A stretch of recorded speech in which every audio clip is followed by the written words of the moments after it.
Well, hello there, Grace Youth, and welcome back. In John chapter 20, verse 30 and 31, it says this: Now Jesus did many other signs in the presence of the disciples, which are not written in this book, but these are written so that you may believe that Jesus is the Christ, the Son of God, and that by believing you may have life in his name.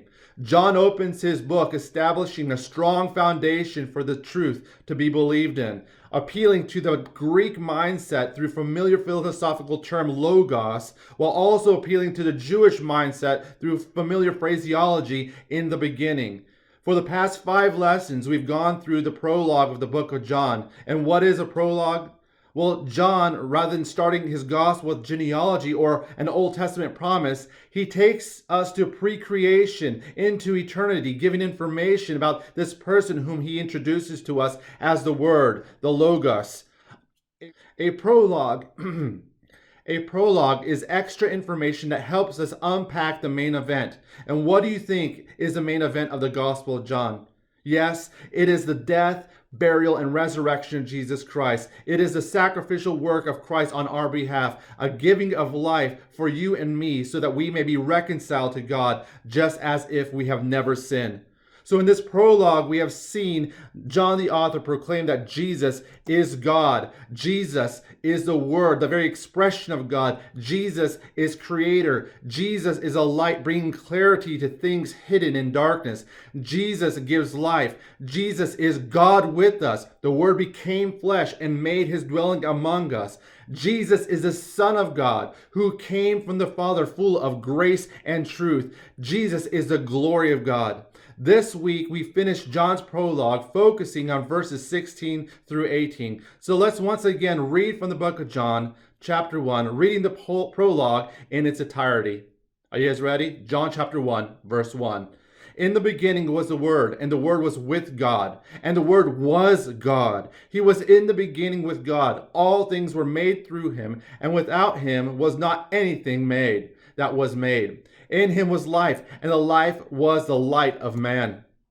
The light shines in the darkness, and the darkness has not overcome it. There was a man sent from God whose name was John. He came as a witness, to bear witness about the light, that all might believe through him. He was not the light, but came to bear witness of the light. The true light, which gives light to everyone, was coming into the world. He was in the world, and the world was made through him, yet the world did not know him. He came to his own, and his own people did not receive him. But to all who did receive him, who believed in his name, he gave the right to become children of God, who were born not of blood, nor of the will of the flesh, nor of the will of man, but of God. And the Word became flesh and dwelt among us, and we have seen his glory as the only Son from the Father, full of grace and truth.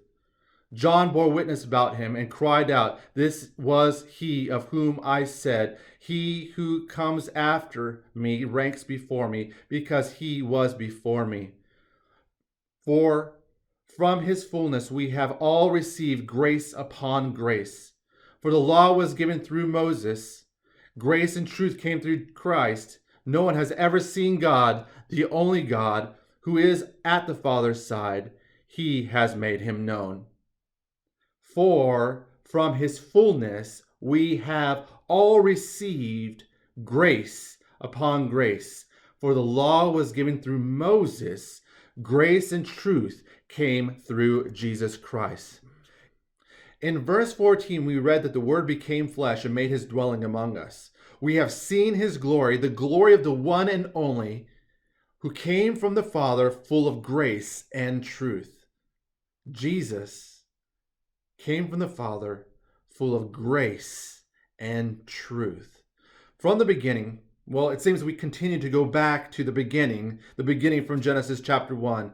God has shown himself to be a God who interacts with creation.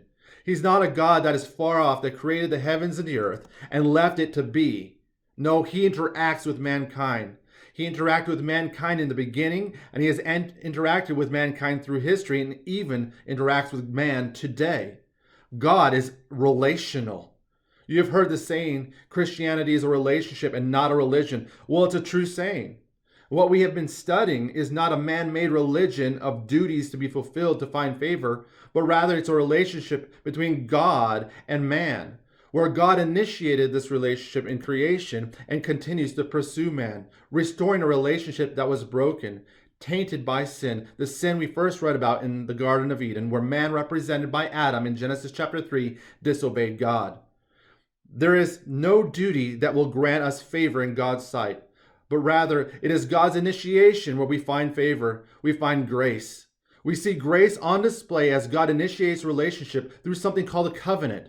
And what is a covenant?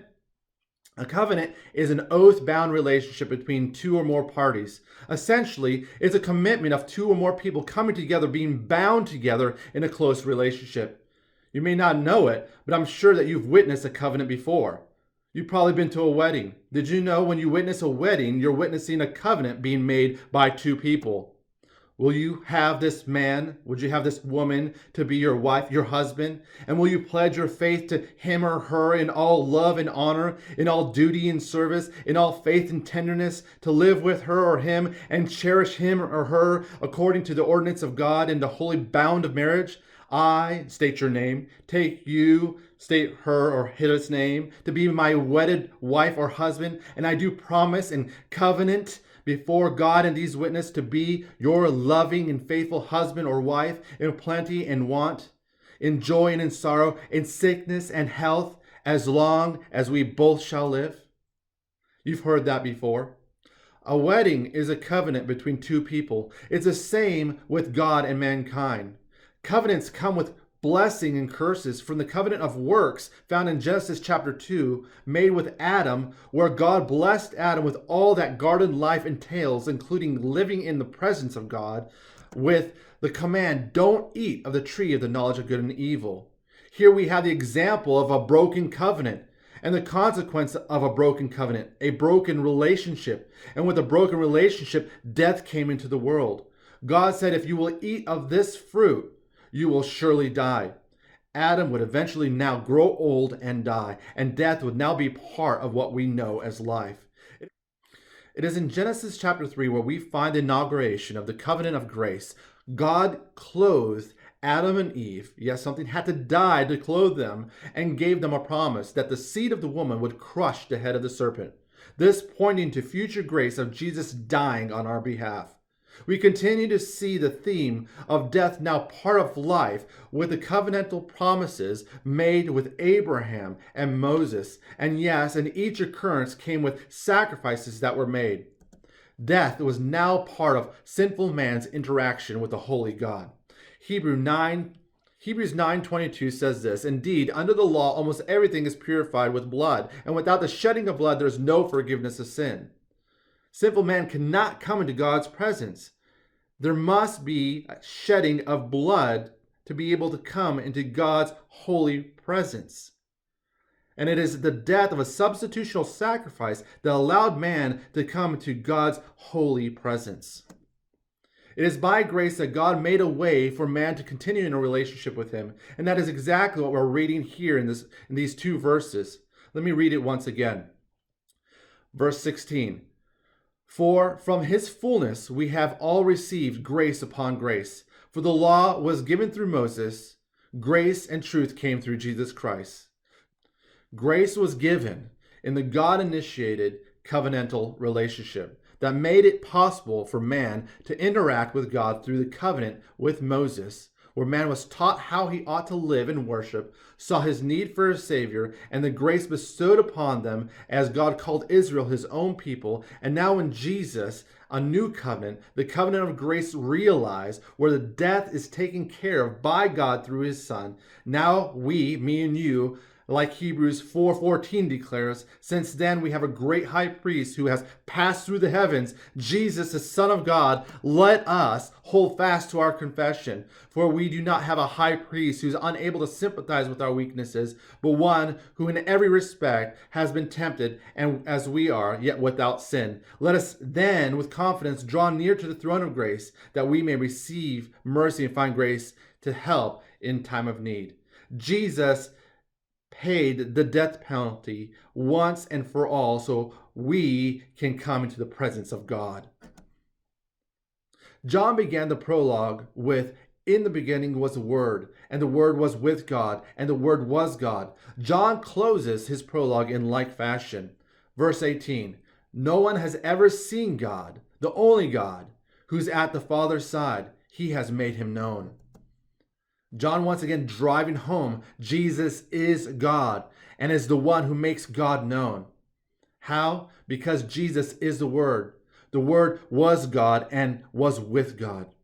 Do you know Jesus? If you know Jesus, then you have come to know the Father, because Jesus was with the Father in the beginning and is seated at his right hand today.